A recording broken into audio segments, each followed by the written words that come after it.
Welcome back to another Kai Reviews. Today we got a special one, Dynasty Warriors Origins. I've been a fan of this series since the first one on PlayStation 1 back in 1997.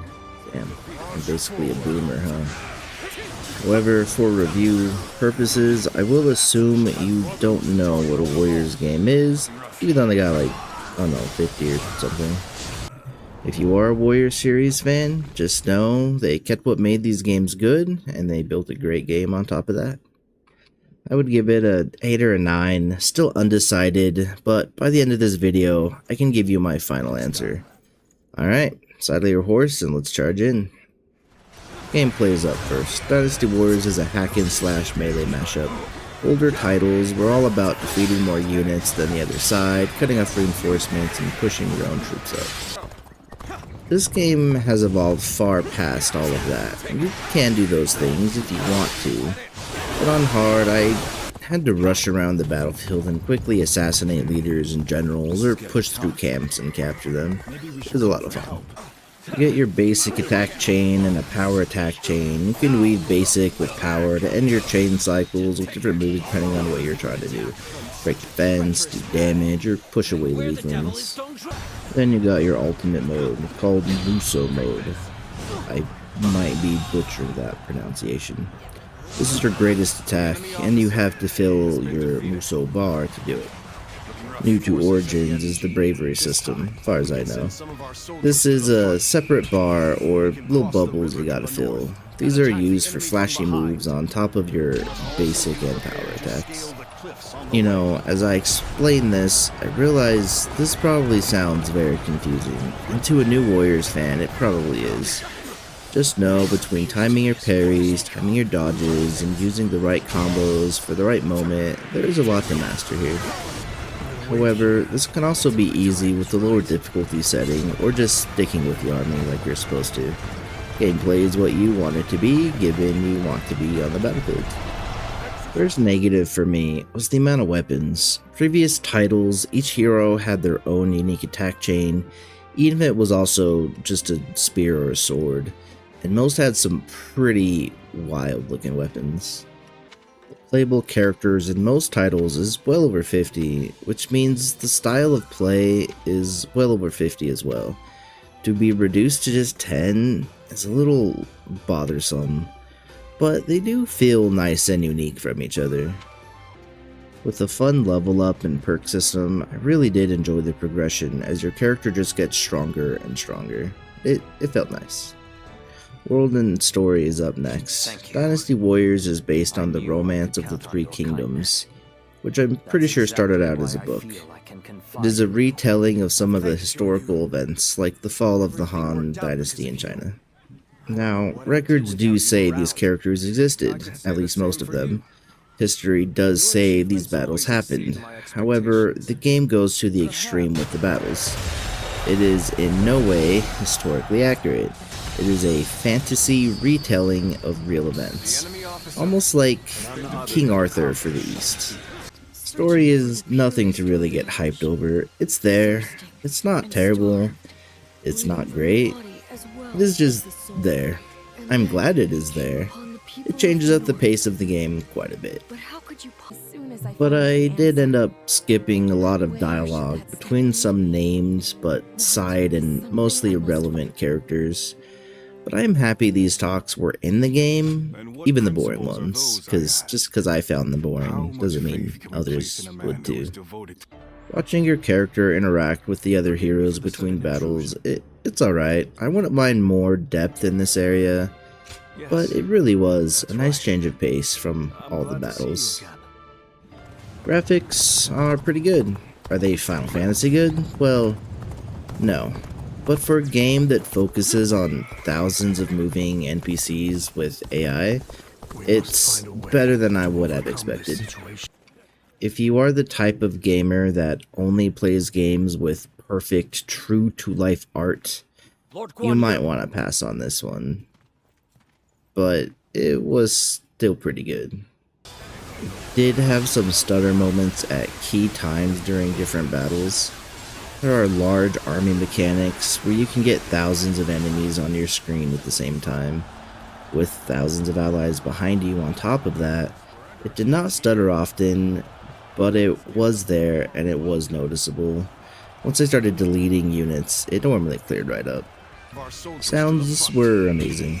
The traditional battle music is one of the most fun things, like the Doom games, heavy, hard, and fast. Don't read into those words too much. Moving on. The music from in battle, before and after battles, the wandering around, cinematics and conversations. It was so good. It vibes well with the era, and honestly, I loved it a lot. It seemed like there was a tune to fit any mood, really. The combat sounds were great. They sounded realistic enough, and the flashy moves were fun. I do think they just reused these assets from the older titles. Maybe clean them up a little bit, but I mean, if it ain't broke, why fix it, right? Even the English voice acting was passable, though I am 99% sure they got some of the names wrong at random times. I heard someone pronounce C-A-O as Tao Zhao. I mean, I don't know Mandarin or anything, so maybe that's just how it's supposed to be, but it did stick out. Most characters just call him Tao Tao, yet they also call this guy's whose spelling was T-A-O, pronounced it like Tao. So, I don't know. I am probably just the uneducated one, but it seemed odd. For the remainder of the video, I will be going over potential spoilers, stuff that someone might want to keep as a surprise. So, here's your warning. Though I don't really think the story is the main selling point here, anyone versed in the fall of the Han Dynasty literature will probably know all the key points anyway. Let's talk about bonds for a second. Bonds are ways to increase your, bond with a character. I have read on New Game Plus or even potential DLC, you will be able to bring some of these characters into all or most of your battles, most notably Lu Bu. They don't really seem to have a point though. I got Max with Dong Zhuo, then, as history foretold, he dies. So there goes that bond. Just seemed like a wasted system. Hopefully they do more with it. Also, hopefully it's not full price DLC that adds it. Some events are locked, like Sun Jian dying. You play in the battle he dies in, and the game almost makes you think you can save him.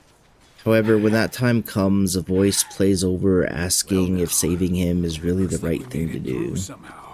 If you push past the huge walls of enemies to rush to his aid, you are eventually met with the shadow of the Chapter 1 boss character, who was pretty tough. Unreasonably tough.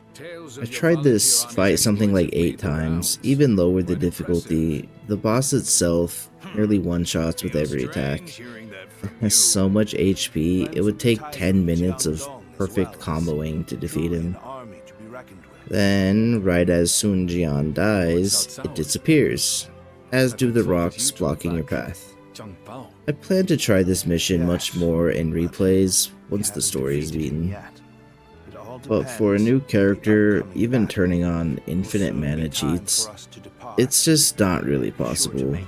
I just wish the game did a better job at telling you not to waste your time. Customization is a little lacking. They added a second cosmetic outfit, but only for pre-orders. Then, as far as early in Chapter 3, still no second outfit. It doesn't unlock until you pick a faction at the start of Chapter 4, which I mean, okay, at least we get 3 outfits. It's better than 1 or 2, I guess. That, plus all of the weapons looking almost identical. I just feel they could have done more. Hell, I remember one of the previous games where each character had their own set of weapons that upgraded and looked cooler the more you leveled them. Now, is this game worth the asking price of $70 frickin' dollars? How many tacos that can buy? At least 4, even with taco inflation. Jokes aside, 70 is a big price tag that more and more publishers are pushing for. I always try to rate my games for how long I'm playing it for and what my fun meter is at, and if that is worth the asking price. If the game looks good and the idea sounds fun to you, $70 is passable. However, if you are still on the fence, not sure if you will like the big battles or the combat system, or maybe the mashing buttons ain't really your thing but you still want to try it, then you might want to wait for a sale. This game is an 8 out of 10 for me. I plan to play it a lot more, but with the lack of weapon types and customizations, I can't really justify giving it a 9. Definitely pick this up on a sale, and maybe pick it up for full price. Thank you guys for watching. Please like and subscribe if you want more. Now, if you will excuse me, I got another army to rip through. See you down the path, gamers. Behold, the might of a warrior who stands above all!